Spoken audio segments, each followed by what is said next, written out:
Hello students, today we are going to discuss a new chapter in chemistry, chapter number 4, structure of atom. The first topic in this chapter is charge particles in matter. ठीक है कि matter में जो charge particles है वो कौन कौन से होते हैं. ठीक है, वैसे तो हमें पता है कि चार्ज पार्टिकल्स सिर्फ दो तरीके के होते हैं, पॉजिटिव एंड नेगेटिव, पर इनके क्या नाम है, इनकी प्रॉपर्टीज़ क्या है, तो हम इसमें पढ़ेंगे. Some charged particles are present in the atoms of matter.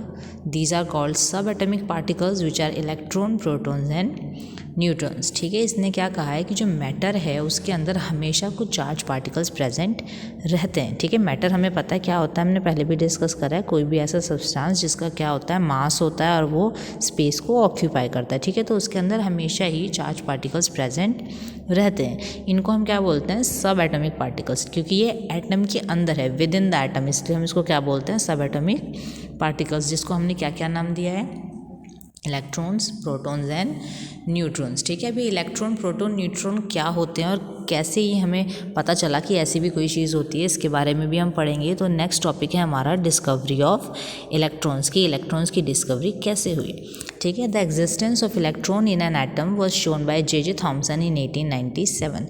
तो जो एग्जिस्टेंस यानी कि जिसे पता चला था कि मैटर के अंदर या एटम के अंदर क्या होता है, इलेक्ट्रॉन होता है, तो वो कौन थे, जे थॉमसन. और इन्होंने इस चीज़ की डिस्कवरी कब की थी, 1897 में. तो हम ये नाम और ईयर बहुत अच्छे से ध्यान रखेंगे.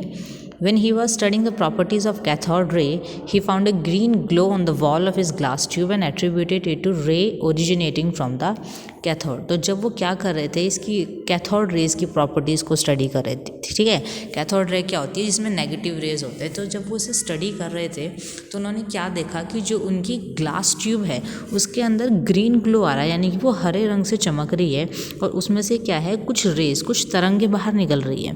दीज रे consist of small negatively charge particles called electrons. और वो जो रेज थी उसके अंदर बहुत छोटे छोटे नेगेटिवली चार्ज पार्टिकल्स थे, जिसको उन्होंने डिस्कवर किया और क्या नाम दिया, इलेक्ट्रॉन्स. ठीक है, तो इस तरह हमें पता चला कि जो नेगेटिवली चार्ज पार्टिकल्स होते हैं उसे हम क्या बोलते हैं, इलेक्ट्रॉन्स बोलते हैं. ठीक है, नेक्स्ट है discovery of protons. The existence of protons in the atom was shown by Eugene Goldstein in 1886 but got its name by Ernest Rutherford 1917-1920. यानी कि जो प्रोटॉन्स हैं ये एग्जिस्ट करते हैं, ये हमें किसने बताया था, यूजीन गोल्डस्टीन ने बताया था 1886 में. ठीक है, यानी कि जिसने सबसे पहले इसको फाइंड आउट किया था कि प्रोटॉन कुछ होते हैं, वो किसने किया था, गोल्डस्टीन ने किया था.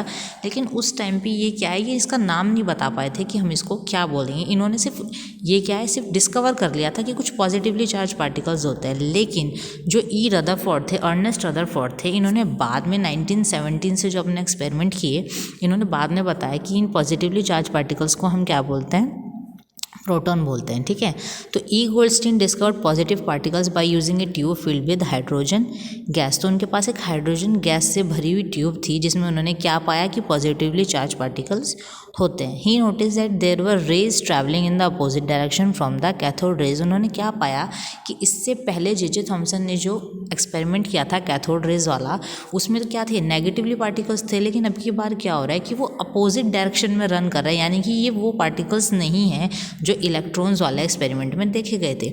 ये अपोजिट डायरेक्शन में रन कर रहे हैं, यानी कि जिनका चार्ज है वो क्या है, इलेक्ट्रॉन से अपोजिट है. तो अपोजिट है, तो जब वे नेगेटिव थे तो ये क्या हो गए, पॉजिटिव चार्ज हो गए. तो इसलिए इसका नाम क्या दे दिया गया, प्रोटॉन्स. ठीक है, तो फाइंड आउट किसने किया था, यूजीन गोल्डस्टीन ने, यानी कि गोल्डस्टीन ने. लेकिन जो इसका नाम है वो किसके द्वारा दिया गया था, रदरफोर्ड के द्वारा दिया गया था. ठीक है, लेकिन तो अगर क्वेश्चन आएगा कि हु फाउंड या हु डिस्कवर्ड प्रोटॉन्स, तो आंसर होगा गोल्डस्टीन.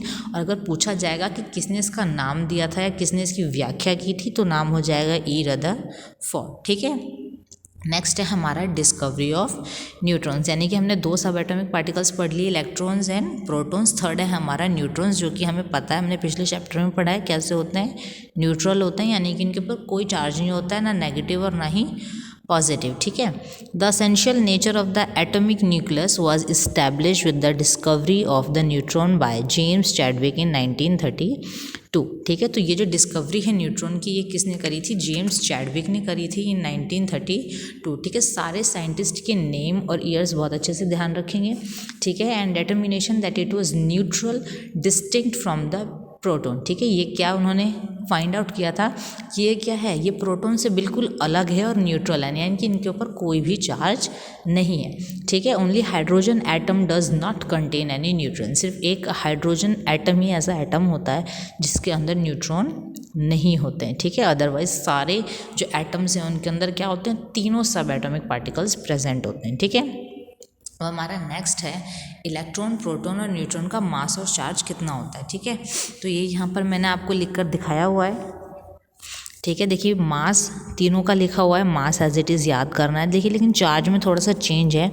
इलेक्ट्रॉन का चार्ज दिया गया है आपको 1.6 × 10⁻⁻19 कूलम। ठीक है, प्रोटॉन का चार्ज एग्जैक्टली उतना ही होता है जितना इलेक्ट्रॉन का चार्ज होता है, लेकिन कभी कभी हम इसको क्या करते हैं, +1 से भी डिनोट करते हैं। +1 से क्यों, क्योंकि एक पॉजिटिव चार्ज है तो हम इसको क्या मान लेते हैं, ए यूनिट पॉजिटिव चार्ज मान लेते हैं, और यूनिट का मतलब क्या होता है, 1 होता है, तो इसलिए हम इसको क्या लिख देते हैं, +1 भी लिख देते हैं। वहीं पर जो न्यूट्रॉन है उसके ऊपर कोई चार्ज नहीं होता, हमने अभी बात करी है, तो यहाँ पे क्या हो जाएगा, नो चार्ज हो जाएगा। ठीक है, तो ये है इसके मास और चार्ज। नेक्स्ट हमारा जो टॉपिक आ गया है वो है Thompson model of the atom. अब जो हमारे साइंटिस्ट थे थॉमसन, इन्होंने क्या है, एटम के बारे में बताया, एटम का मॉडल। मॉडल का मतलब क्या होता है, अब ये पूरी स्ट्रक्चर उसकी डिफाइन करने वाले हैं कि जो एटम है वो असल में क्या है। ठीक है, तो according to Thomson model of an atom consist of a sphere of a positive charge with negatively charge electrons embedded in it. तो थॉमसन के अकॉर्डिंग जो एटम थी, जो एटम की संरचना थी वो क्या थी कि जो एटम है वो एक स्फीयर है, यानी कि एक खोखला गोला है। ठीक है, जिसके अंदर क्या होते हैं, पॉजिटिव चार्ज होते हैं, और जो नेगेटिव चार्जेस हैं वो उसके अंदर ही इम्बेडेड हैं, यानी कि घुसे हुए हैं। ठीक है, तो अकॉर्डिंग टू थॉमसन ये क्या है, ये एटम की संरचना थी। उसके अनुसार the positive and negative charges in an atom are equal in magnitude due to which an atom is electrically neutral. ठीक है, उसके अकॉर्डिंग जो एटम है उसके अंदर पॉजिटिव और नेगेटिव चार्ज क्या थे, बिल्कुल बराबर थे मैग्नीट्यूड में। ठीक है, इसलिए जो इलेक्ट्रिकली न्यूट्रल कहलाता है हमारा एटम। ठीक है, इलेक्ट्रिकली न्यूट्रल मतलब ना तो वो पॉजिटिव है और ना ही वो नेगेटिव है। तो थॉमसन के अकॉर्डिंग ये क्या था, एटम का मॉडल था। अब आगे बढ़ने से पहले हमें एक टॉपिक पता होना चाहिए कि अल्फा पार्टिकल्स क्या होते हैं। ठीक है, तो alpha particles are positively charge particles. जो अल्फा पार्टिकल्स होते हैं वो क्या होते हैं, पॉजिटिवली चार्ज पार्टिकल्स होते हैं, जिनका क्या होता है, have 2 unit of positive charge. इनके ऊपर चार्ज कितना होता है, 2 unit and 4 unit of mass each, और जिनका मास कितना होता है, 4 यूनिट होता है। It is actually helium ion. ठीक है, एक्चुअल में ये जो अल्फा पार्टिकल्स हम बोल रहे हैं ये कौन सा है, कौन सा एटम है, ये हीलियम का एटम है। एटम से क्या बना दिया, हीलियम का आयन बना दिया, He2 पॉजिटिव। तो जो एक्चुअल में अल्फा पार्टिकल है वो क्या है, वो हीलियम का आयन है। ठीक है, इसको हम क्या बोलते हैं, डबली चार्ज। डबली चार्ज मतलब इसके ऊपर 2 चार्ज है, डबली चार्ज हीलियम आयन। तो अगर क्वेश्चन आता है कि जो अल्फा पार्टिकल हैं वो क्या होते हैं, तो आप आंसर क्या लिखेंगे, the Dabali charge helium ion. ठीक है, डबली का मतलब इसके ऊपर 2 पॉजिटिव चार्ज है। ओके, तो यहाँ तक हमने आज पढ़ा है कि थॉमसन मॉडल ऑफ एटम क्या होता है।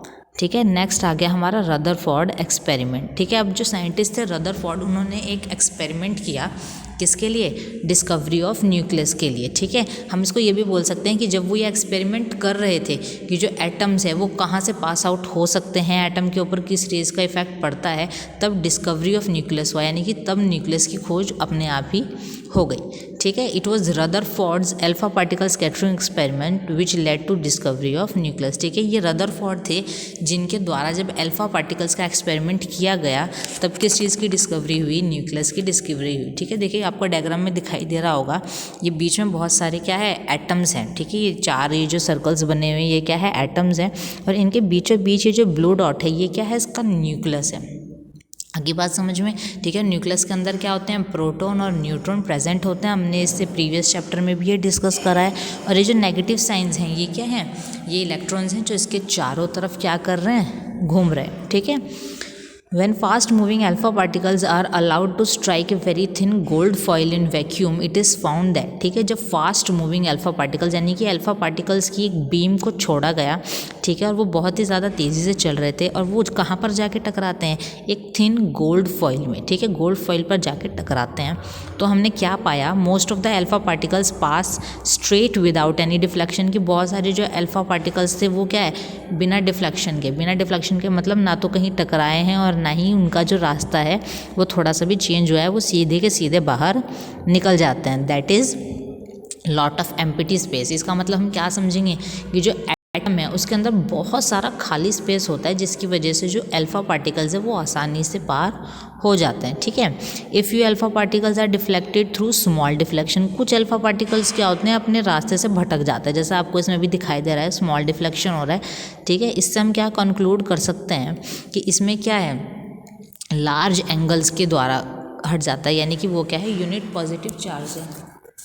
आगे बात समझ में, ठीक है। थर्ड पॉइंट क्या है, very alpha particles completely turned back, ठीक है। बहुत सारे अल्फा पार्टिकल्स क्या होते हैं, वो वापस आ गए। टर्न बैक का मतलब क्या है, वो टकरा करके तुरंत वापस आ गए। इससे हम क्या कंक्लूड कर सकते हैं कि जो न्यूक्लियस है वो बहुत ज़्यादा डेंस है। डेंस का मतलब क्या होता है कि इसकी डेंसिटी बहुत ज़्यादा है, इसमें प्रोटॉन और न्यूट्रॉन की संख्या इतनी ज़्यादा है कि ये किसी भी दूसरे पार्टिकल के लिए स्पेस नहीं बना पाते। तो ये तो हमारे आउटकम्स थे, यानी कि ये जो रदरफोर्ड का एक्सपेरिमेंट है ये हमारे आउटकम्स हैं कि जब अल्फा पार्टिकल्स की जो बीम है वो कहाँ पर जाके टकराती है, गोल्ड फॉइल पर जाके टकराती है, तो कौन कौन से आउटकम्स हमको मिलते हैं, ठीक है। इसके आधार पर हमने क्या निकाला, रदरफोर्ड का मॉडल, यानी कि इस एक्सपेरिमेंट के आधार पे रदरफोर्ड ने हमें एटम का मॉडल बताया कि वो कैसा होता है, ठीक है। तो N atom consist of positively charge nucleus containing all protons and neutrons. तो इस आधार पे उसने बताया कि जो एटम होता है उसका क्या होता है, एक न्यूक्लियस होता है जिसमें सारे प्रोटॉन्स और न्यूट्रॉन्स मौजूद होते हैं, जो इतने डेंस होते हैं कि वो किसी और पार्टिकल्स को जाने की स्पेस नहीं देते हैं, ठीक है। The nucleus is surrounded by negatively charge electrons revolving in orbits.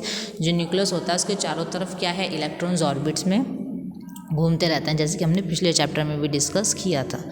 The electrostatic attraction between the protons and electrons hold the atom together. देखो इलेक्ट्रॉन्स क्या होता है, नेगेटिव, प्रोटॉन पॉजिटिव, तो जब अपोजिट चार्ज एक दूसरे को अट्रैक्ट करते हैं तो इसे हम क्या बोलते हैं, इलेक्ट्रोस्टैटिक अट्रैक्शन फोर्स, और इसी की वजह से ये एटम को क्या है, एक जगह पर होल्ड करके रखते हैं।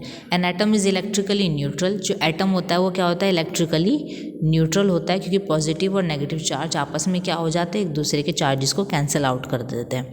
और फिफ्थ पॉइंट जो हमने कंक्लूड किया वो क्या है कि most of the atom is empty space, की एटम में बहुत सारी जगह क्या होती है, खाली होती है, एम्प्टी स्पेस होता है, इसीलिए बहुत सारे अल्फा पार्टिकल्स क्या हैं, बिना एटम में टकराए हुए या डिफ्लेक्ट हुए क्या है, सीधे ही पास आउट हो जाते हैं, ठीक है।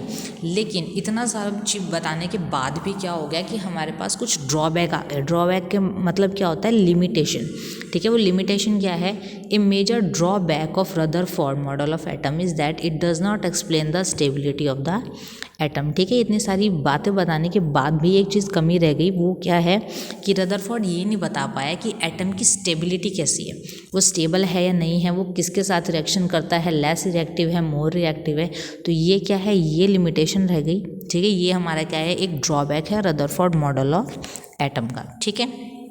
अब हमने दो पढ़े हैं, थॉमसन और रदरफोर्ड, दो मॉडल हम पढ़ चुके।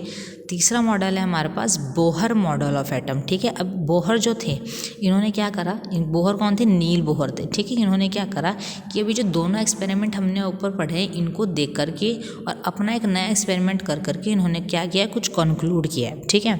इसमें फर्स्ट पॉइंट क्या है कि जो एटम है वो क्या है, तीन पार्टिकल से मिल करके बना है, इलेक्ट्रॉन, प्रोटॉन और न्यूट्रॉन, ठीक है। सेकेंड पॉइंट क्या है कि जो प्रोटॉन और न्यूट्रॉन है वो कहाँ पर लोकेटेड है, एटम के न्यूक्लियस में, ये हमने अभी पढ़ा, ठीक है। थर्ड पॉइंट क्या है, जो इलेक्ट्रॉन है वो कहाँ रिवॉल्व करते हैं, ऑर्बिट्स में, यानी कि न्यूक्लियस के चारों तरफ ऑर्बिट है जिसे हम क्या बोल सकते हैं, एनर्जी शेल भी बोल सकते हैं, वो उसमें रिवॉल्व करते हैं। फोर्थ पॉइंट क्या है कि there is a limit to the number of electron which each energy level can hold, ठीक है। इन्होंने एक नई बात बताई कि जो ऑर्बिट्स हैं, जो एनर्जी लेवल है, इसमें नंबर फिक्स है कि कौन सी शेल में कितने इलेक्ट्रॉन्स रिवॉल्व करते हैं, जैसे कि हमने प्रीवियस चैप्टर में पढ़ा था शेल KLMN, ठीक है, इलेक्ट्रॉनिक कॉन्ट्रीब्यूशन किया था, ठीक है।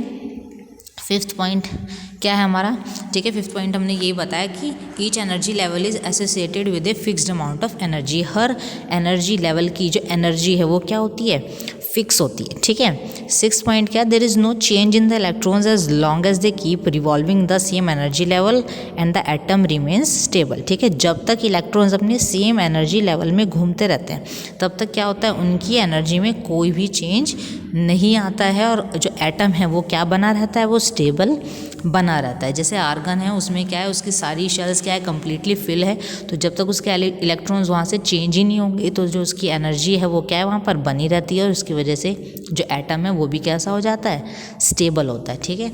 आई होप आपको पार्ट फर्स्ट समझ में आएगा, इसको ध्यान से थॉरोली पढ़ेंगे और अपने नोट्स कंप्लीट करेंगे। Thank you.